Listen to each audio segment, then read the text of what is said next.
there. So follow the sermon in English translation. 환경 오염 문제가 어제 오늘 거론된 것이 아니지만 자연의 생태계가 온통 몸살을 지금 앓고 있습니다. 옛날 우리가 학교에서 배우고 흔히 들었던 사만사원이라든가 여러분 기억하세요? 사만사원, 몬순기후, 그 다음에 북풍은 한파의 바람이고 남풍은 따뜻한 바람이라는 고답적인 기후의 통례들은 이미 사라진 지가 오래되었습니다. 그런 얘기 이제 안 나오잖아요. 그죠? 1년에 400만 에이커에 달하는 원시림, 레인포레스트입니다. 원시림, 자연숲이 파괴되어서 없어지고 있습니다. 우리 교회 전체가 뒤까지 이렇게 합해서 한 1.5 에이커 정도 되니까 400만 에이커라면은 이게 가늠이 잘 안 될 정도로 엄청난 크기의 자연숲입니다. CNN의 보도에 따르면은 그 동식물 생태계가 지난 30여 년간 1000배 빠른 속도로 사라져버리고 있다고 보도를 하고 있습니다. 산소량은 점점 적어지고요. 자동차에서 내뿜는 일산화탄소와 플라스틱 산업 그리고 각종 공해 산업에서 배출되는 오염으로 오존층이 파괴되고 있습니다. 그 결과 자외선이 차단되고 바이타민 D가 항상 부족하게 되죠. 그리고 그 결과 온실화 현상이 일어나고 있습니다. 미세먼지 현상은 이제 하루 이틀의 얘기가 아닙니다. 이러한 기후변화에 따른 도미노 현상으로 원인을 알 수 없는 질병들이 창궐하고 있습니다. 3주 전에 LA에서 저희 연락을 받았어요. 집사람의 친척 오빠 되시는 분이 대장암이라고 기도해달라고 연락이 왔어요. 이분이 전립선 암을 앓고 있었는데 전이가 되었다는 소식이었습니다. 그 연락을 받고 왜 이런 질병이 이렇게 우리에게 많을까? 그뿐입니까 여러분? 사스가 나오더니 또 메르스가 나왔습니다. 또 여러분 잘 모르시는 댕게병, 무슨 병 할 것 없이 남미나 아프리카 가면은요 이름도 성도 모르는 이름도 모르고 원인도 모르고 치료 방법도 모르는 괴질들이 발생하고 있습니다. 여러분 인구 문제는 또 어떻습니까? 세계적으로 현재 약 74억의 인구가 있고 20년 후에는 100억이 넘을 것이라고 합니다. 이에 따라서 굶어 죽는 사람들의 통계가 점점 더 늘어나고 있습니다. 1년에 수천만 명이 굶어 죽고 있습니다. 또 인종 간의 갈등과 민족 간의 갈등은 종교 전쟁으로 이어지고 지하들을 명목하에서 테러를 일삼고 있는 점점 더 심화되는 현상을 보이고 있습니다. 우리 미국만 해도 어떻습니까? 지난주에 피츠버그에 있는 유대인 회당에서 총기 난사로 11명이 무차비하게 학살당했습니다.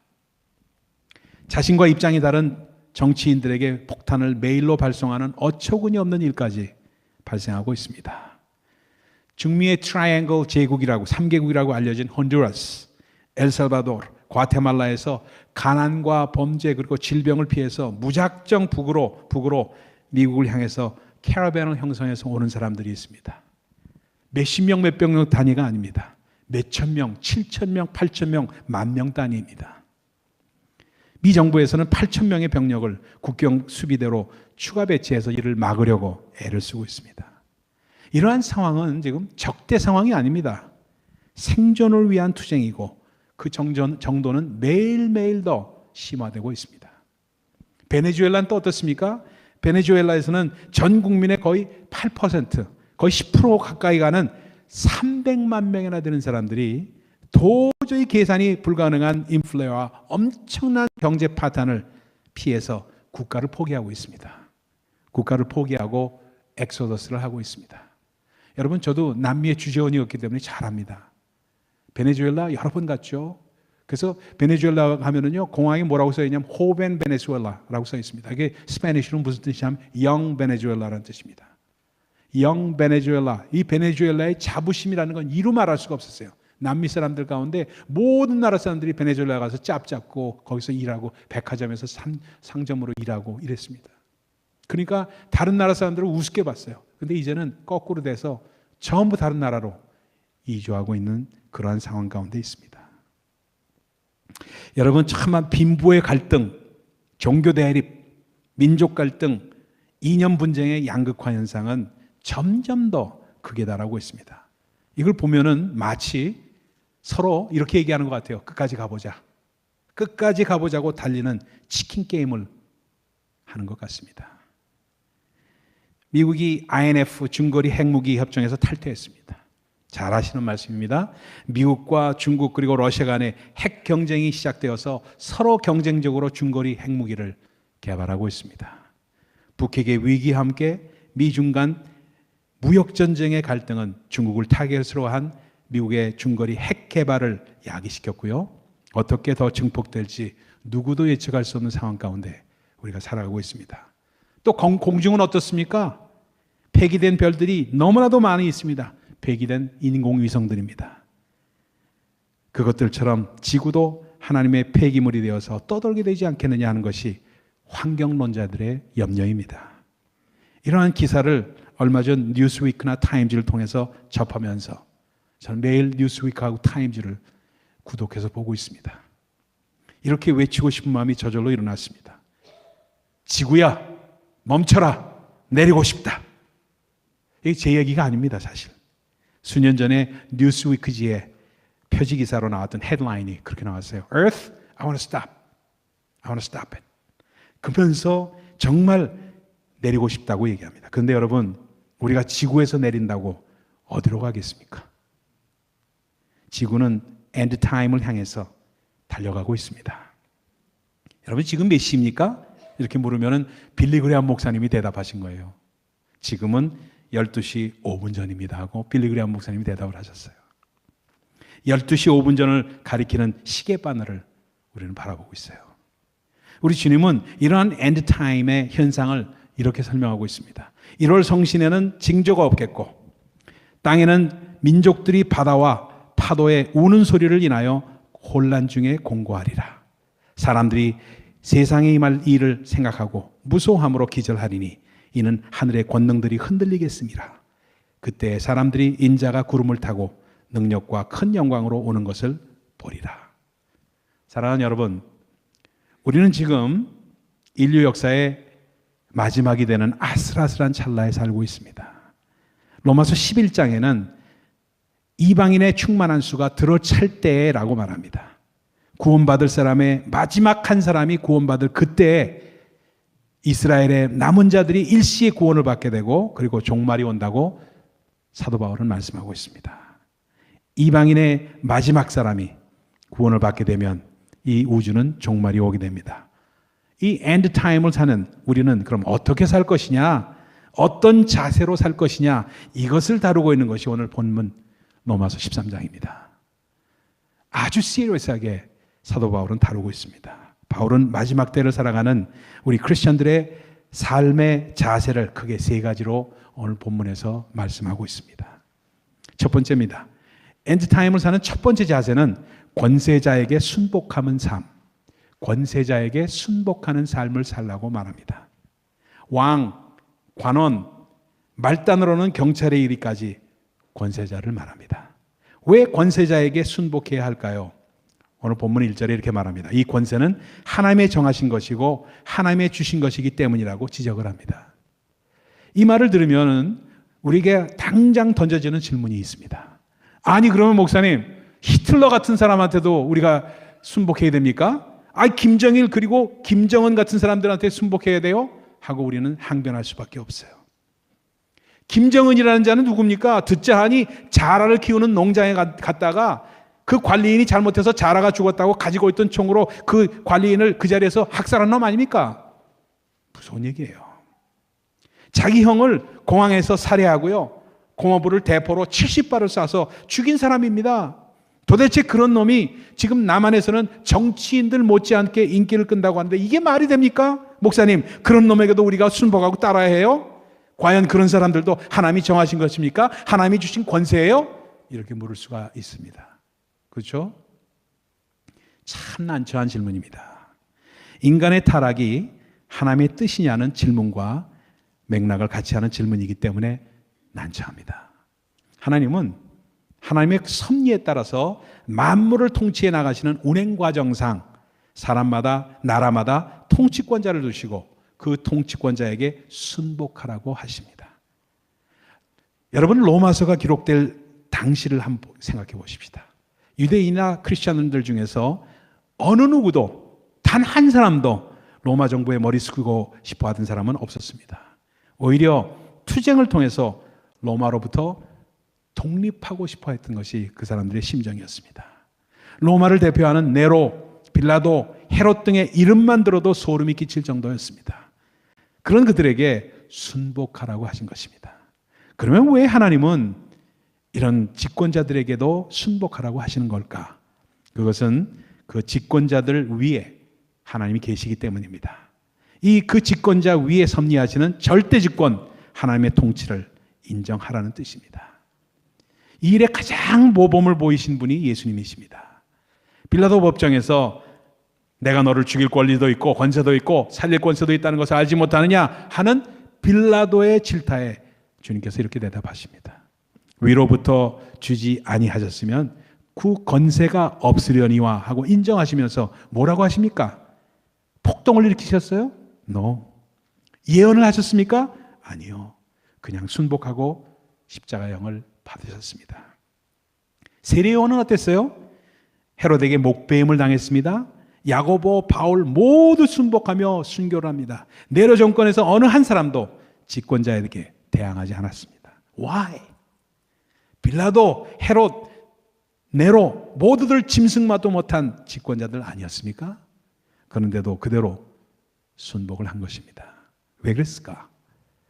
그 위에 역사하시는 절대 주권자를 바라보았기 때문입니다.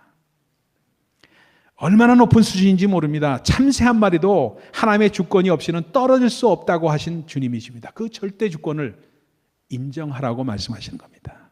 그리고 우리 성도들의 시민권은 그 절대 주권인 하늘나라에 있기 때문입니다. 우리가 가진 것이 이 땅의 미국 시민권이라면 또는 한국의 시민권이라면 우리 데모해야 됩니다. 그러나 우리가 초연하게 살 수 있는 것은 우리의 시민권이 하늘에 있기 때문입니다. Heavenly citizenship. 우리 주님께서 가이사의 것은 가이사에게, 하나님의 것은 하나님에게라고 말씀하십니다. 가이사의 것, 이 땅에 속한 것은 가이사가 취하게 내버려둬라. 땅의 것을 가지고 아웅다웅하지 말라는 뜻입니다. 이 땅의 것 어차피 궁극적으로 보면 딱지 노름 아닙니까? 딱지치기 하는 거예요. 옛날에 많이 하셨죠? 딱지치기요. 구슬치기. 어릴 때 동네 아이들과 땅 따먹게 하거나 딱지 노름할 때 저녁에 어둑어둑해지면 어머니가 부르십니다. 철수야, 그만 놀고 들어와. 씻고 밥 먹어야지. 그러면 어두워져서 더 놀 수가 없을 때까지 저는 버텼어요. 강아이 놈아 빨리 들어와 할 때도 버텼어요. 안 보일 때까지.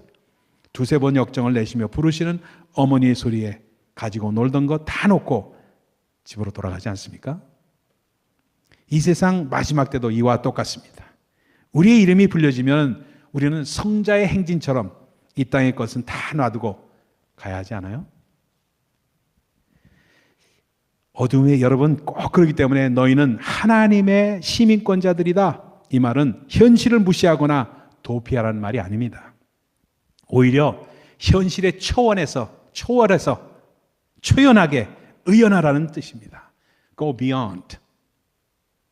그래서 사회정의, 사회복지 물론 이루어져야 합니다. 그를 위해서 투쟁해야 됩니다. 가난한 사람들을 열심히 돕고 구제해야 합니다. 그러나 그것 자체가 기독교의 복음의 수준은 아닙니다. 사회정의나 사회복지의 동기나 그 결과가 만약에 영혼 구원과 연관이 안 된다면 that's nothing. 아무것도 아닙니다. 기독교의 복음의 근본은 인간의 마음을 타치하고 그 영혼을 타치하는 것입니다. 기독교 복음의 수준을 낮추어서는 안 됩니다. 우리의 시민권은 하늘나라입니다. 그러하기에 이 엔드타임을 사는 우리 성도들은 권세자에 순복하며 살라는 것입니다. 두 번째 사도 바울이 말씀하는 게 있어요. 엔드타임을 살아가는 두 번째 자세는 빛의 갑옷을 입는 삶입니다. 따라합시다. 빛의 갑옷. 네, 여러분 우리 많이 들어보셨죠? 옷이 날개다라는 말 들어보셨죠? 그 사람에게 맞는 멋진 옷을 입었을 때 그 사람의 외적인 아름다움이 훨씬 돋보여 보일 때 쓰는 말입니다. 제가 오늘 까만 양복을 수트를 입었는데 멋있죠? 우리는 하루에도 여러 번 옷을 갈아입습니다. 외출할 때 입는 외출복, 집에서 입는 평상복, 잠잘 때 입는 잠옷 등입니다. 오늘 사도 바울은 우리가 입어야 할 옷과 벗어야 할 옷을 알려주고 있습니다. 벌써 오래전 일입니다만 옷 때문에 한국이 시끄러웠던 적이 있습니다. 높은 분의 사모님들이 고급 옷을 샀다느니 안 샀다느니 하면서 불거져 나온 옷 스캔들이 국회 청문회에서 다루어지면서 온 나라가 한국에서 뒤숭숭해졌습니다. 값을 대신 내달라고 했다느니 아니라느니 하는 문제가 유치할 정도로 여과 없이 TV로 방송되어서 나라가 들끓었습니다. 인간사 옷이 문제입니다. 옷은 인류 타락의 근거입니다, 여러분. 타락한 인간이 제일 먼저 생각하는 것이 뭐냐? 바로 옷이었습니다. 그래서 자매님들이 아마 쇼핑 가서 그렇죠? 옷을 사는 것을 그렇게 즐기는지 모르겠어요. 타락의 근거기 때문에 그런지 모르겠어요. 원래 인간은 뭐 웃으시는 분들 보면 범인이신 거예요. 원래 인간은 벌거벗었어도 부끄러움 몰랐습니다. 그러나 범죄한 후에 수치심과 두려움에 무화과 나무 잎으로 치마를 해입었습니다. 그 하나님께서는 가죽옷을 지어 입히셨습니다. 그 사건이 바로 옷의 효시입니다. 마지막 때에 우리가 벗어야 할 옷과 입어야 할 옷을 오늘 본문 14절에 이렇게 말씀합니다. 오직 주 예수 그리스도로 옷 입고 정욕을 위하여 육신의 일을 도모하지 말라. 어둠의 일을 벗고 빛의 갑옷을 입자. 벗어야 할 옷이 무엇입니까? 육신의 일, 어둠의 일입니다. 어둠의 세력이 있습니다, 여러분. 잘 들으세요, 여기서부터. 어둠의 세력이 있습니다. 저는 목사이면서도요, 어둠의 세력을 말씀하면서 그냥 인정하고 지나가는 정도로 목회를 했었습니다. 처음 옛날 얘기죠. 그러다가 성령님의 역사하심 가운데 구체적인 체험 후에 실제로 우리가 벗어야 할 옷의 정체를 알게 되었어요.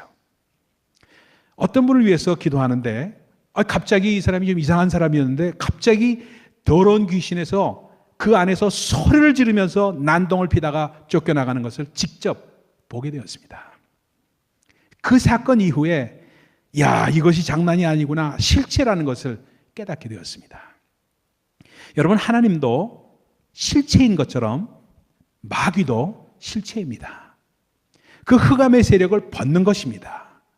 어둠의 세력은 인간을 노예로 만듭니다. 히틀러가 여러분 유대인 600만 명을 죽이는 것을 보면서 우리는 인간이 인간을 얼마나 잔인하게 죽일 수 있는지를 보았습니다. 이것이 인간의 실체이며 이 잔혹함은 우리 안에도 있을 수 있다는 겁니다. 인간의 죄는 우연이나 상상 또는 심리학이 아닙니다. 이것은 실체입니다, 여러분. 육신의 눈에는 보이지 않지만 어두움의 세력들은 우리도 모르는 사이에 우리 안에서 자리를 잡고 우리에게 질병과 저주 그리고 죽음을 만듭니다. 악의 존재를 모르기 때문에 우리는 속고 살아갑니다. 이 어두움의 옷을 벗지 않으면 우리는 계속 속고 살아갈 수밖에 없습니다. 어둠의 세력에 눌려있는 사람들의 특징이 있습니다, 여러분. 인격의 파괴가 일어나고 일상이 무너집니다. 전에는 그렇지 않았는데 하면서 나도 모르게 어떤 세력에 의해서 자꾸 내가 끌려갑니다. 괜히 우울해집니다. 우울한 이유가 없는데 우울해집니다. 심지어는 죽고 싶은 마음까지 갖게 됩니다. 저희 형님이 자살을 하셨기 때문에 내가 너무너무 잘 압니다. 어려서부터 봤기 때문에 알아요. 고등학교 3학년 때 저희 형님이 자살을 하셨기 때문에 그 과정을 지켜봤기 때문에 압니다. 여러분, 참 가정 파괴가 일어나고요. 전에는 나와 가까웠던 사람인데 멀어지고요. 분열되고요. 거리가 멀어집니다. 이간이 일어난 것입니다. 부부간에도 서로 하면서 서로 가까워야 될 사이인데 언제부터인가 갑자기 저 사람 와봐야 그냥 심쿵둥해요. 어둠의 옷입니다. 예수 그리스도의 보혈의 은혜가 중요한 것이 이 때문이에요, 여러분. 어두움의 악을 끊어주시는 분이 바로 예수 그리스도이십니다. 회개할 것을 회개하고 어두움의 옷을 벗어버리는 결단이 있어야만 합니다. 술 취하는 것, 음란과 호색, 쟁투, 시기 하나같이 흙으로 돌아갈 육신을 위해서 있는 것입니다. 우리가 만약 서로 싸우다 다투다가 그때 마침 우리 주님 오시면 얼마나 부끄러울까? 상상해 보셨어요? 싸우고 있는데 갑자기 오셨어. 아유 주님, 아유 갑자기 이런다고 생각해 보면 얼마나 부끄러울까? 여러분, 우리가 서로 시기하고 질투하다가 우리 주님 그 자리에 오시면 얼마나 창피할까? 그래서 바울은 오직 주 예수로 옷을 입으라고 권면하고 있습니다. 마지막 때를 살아가는 우리에게 주 예수 그리스도로 옷을 입는다는 것은 무엇을 의미할까? 무엇보다도 먼저 구원의 옷을 입는 겁니다. 예수를 진실되게 영접하셔야 합니다, 여러분. 다시 한번 말씀드립니다. 예수를 진실되게 영접하셔야 합니다. 예수의 영이 우리 안에서 확실해야만 합니다. 복음의 기초에서 우리는 흔들리지 말아야 합니다. 여러분, 이번에 부후배 장로님 사건을 바라보면서 병원에 입원하시면서 누워 계신 걸 바라보면서 저는 다시 한번 깨달았어요. 우리 성도님들 가운데 혹시라도 예수를 알지 못해서 그냥 가실 수가 얼마든지 있다는 거예요. 어저께도 어떤 옛날에 섬기던 장로님 한 분 돌아가셨다고 전화 받았어요. 화요일날, 내일 모레 장례식입니다. 이게 남의 일이 아니에요, 여러분들. 예수 그리스도를 믿는 믿음이 확실해야만 합니다. 예수를 온전하게 영접하셔야 해요. 여러분, 이것이 확실해지지 않으면 우리가 교회 나오고 예수 믿는다고 하면서 하는 것이 헛것이 될 수가 있다는 사실을 꼭 기억하셔야만 합니다. 예수 그리스도께서 십자가에서 모든 우리의 죄값을 지불하셨습니다. 모든 죄값과 우리가 가지고 씨름하는 죄책감까지도 짊어지셨습니다. 이 사실을 믿기만 하면 구원이 우리에게 임합니다. 구원이 임하니까 우리는 지옥을 갈래야 갈 수가 없어요. 그리고 천당을 안 갈래야 안 갈 수 없는 사람이 되었습니다. 그것이 바로 구원의 옷입니다. 그리고는 생활의 옷을 입는 것입니다. 주님께서 제자들을 파송하시면서 여행을 위해서 두볼옷이나 지팡이나 신을 가지지 말라고 하셨습니다. 무슨 말씀입니까? 너무 호화스럽게 살지 말라는 말입니다.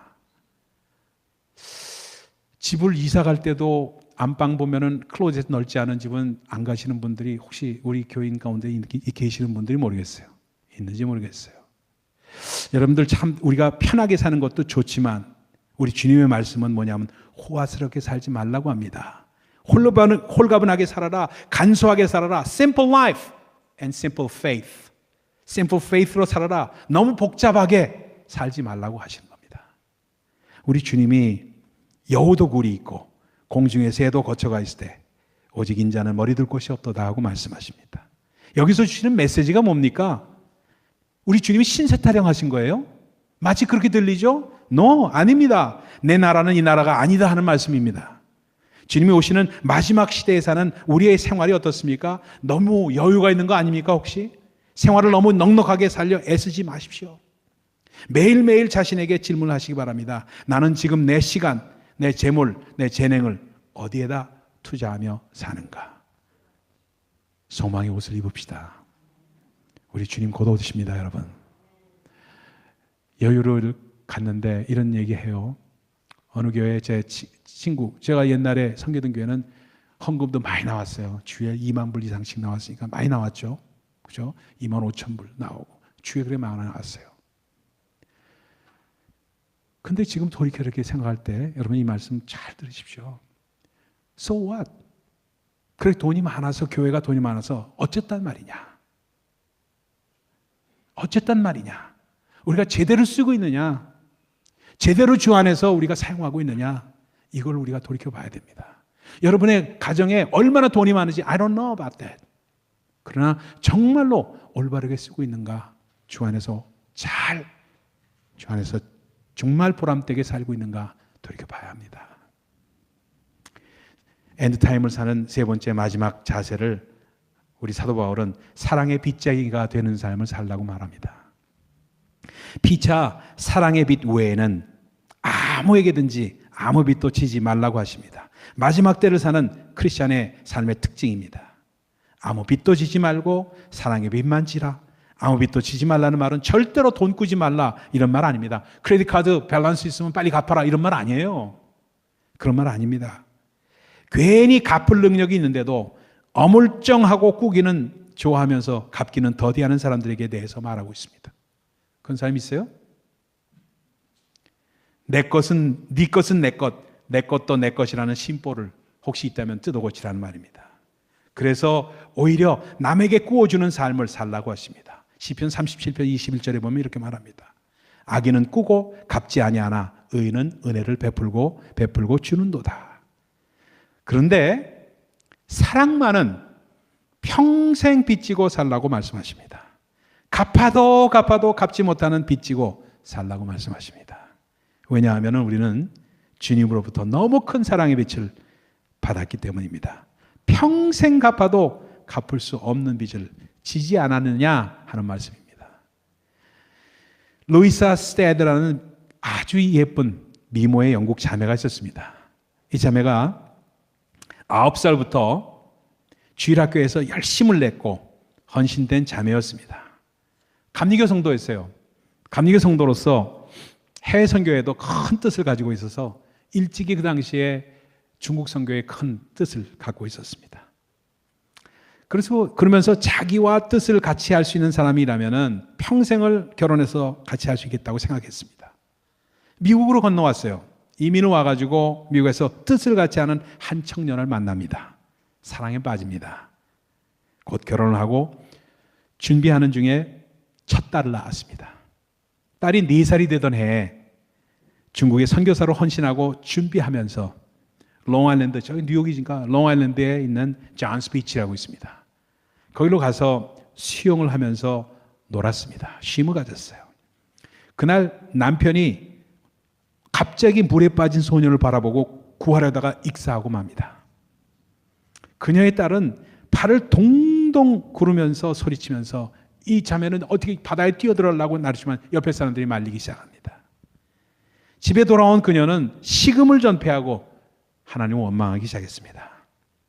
주를 위해서 헌신하고 선교를 떠나기 전에 어찌 이런 일이 있을 수 있는가 하나님을 이해할 수가 없었습니다.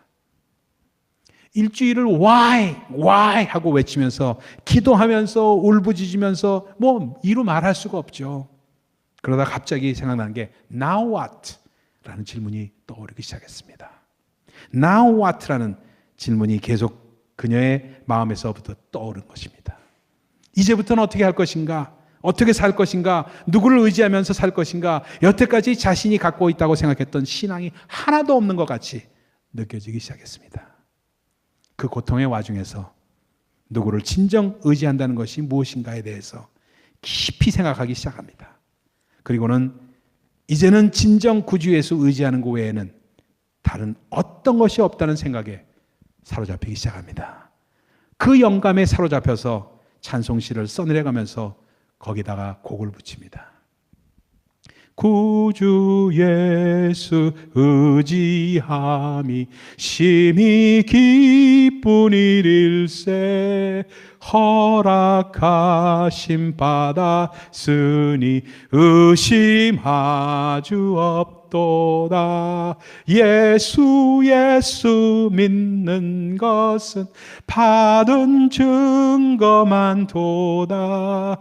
예수 귀한 예수 믿음 더욱 줍소서.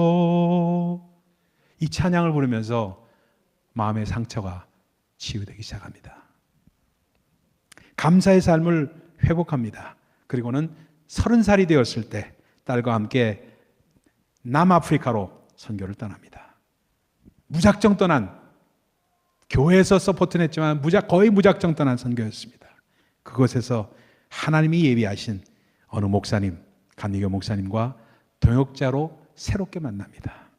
그래서 새로운 보금자리를 시작하면서 사랑의 빚진 자 되어서 불쌍한 아프리카인들을 위해서 남은 삶을 헌신하게 됩니다.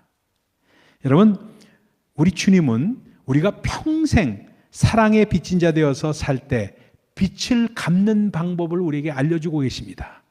뭐라고 말씀하시냐면 너희가 여기 내 형제 중에 지극히 작은 자 하나에게 한 것이 곧 내게 한 것이다 하고 말씀하십니다. 이 땅에서 빚을 갚는 비결은 이 땅에서 보이는 형제 자매에게 그 누구일지라도 불우한 환경에 있는 사람들을 도우는 것. 너무너무 많이 들어왔어요. 너무 많이 여러 번 들은 말씀이고 우리가 다 익숙한 말씀입니다. 귀에도 익숙하고 마음에도 익숙하고 그래 하면서 고개를 끄덕입니다. 그런데 그 똑같은 말씀이 우리의 손과 발에는 아직도 익숙지가 않습니다. 한번 예를 들어볼까요? 여러분 자동차를 운전하고 팍 가다가 트래픽 라이트에 딱 섰어요. 기다리려고 하는데 갑자기 누가 와가지고 막 이렇게 돈 달라고 손을 내밀어요. 그러면 탁 안 보고 그냥 지나가는 수 많죠? 고개 끄덕하시는 분이 한 분뿐이 없으시네. 귀찮아하죠? 그분이 혹시 예수 그리스도면 어떠실 거예요? 참 우리는 정말로 생각해 봐야 됩니다. 손과 발에는 익숙지가 않은 하나님의 말씀이에요.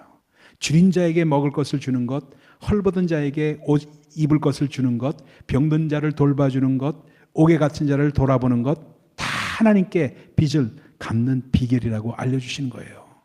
구체적인 방법입니다. 그래서 사랑의 빚쟁이가 되어 살아가라고 말씀하시는 겁니다. 우리가 아는 사람들, 우리가 사랑하는 사람들은 열심히 찾아가서 아프다고 그러면 기도해주고 합니다. 그러나 우리가 혹시 잘 알지 못하는 사람에게도 그렇게 하나요? 여러분, 우리 주님 곧 오십니다. 이 엔드타임을 살아가면서 그분에 대한 소망이 가득할 때 우리가 어떻게 살아야 되는가? 권세자에게 순복하라고 삽니다. 또 어둠의 옷을 벗어버리고 예수 그리스도로 옷을 입으라고 합니다. 그리고 사랑의 빚진 자 되어서 사랑의 빚을 많이 주면서 살아가고 가십니다. 여러분 마음껏 사랑 받으십시오. 투정도 부르셔서 사랑도 좀 받으세요. 성도들끼리. 그리고요 또 사랑을 많이 주십시오. 사랑도 받고 사랑도 주면서 그렇게 살아가십시다. 그게 우리 가득한 교회, 사랑이 가득한 교회가 되지 않겠습니까? 여러분들 그러한 우리 모두가 되기를 예수 그리스도의 이름으로 축원을 드립니다. 기도하십시다. 하나님 감사합니다. 그렇습니다, 주님. 우리 주님 이 마지막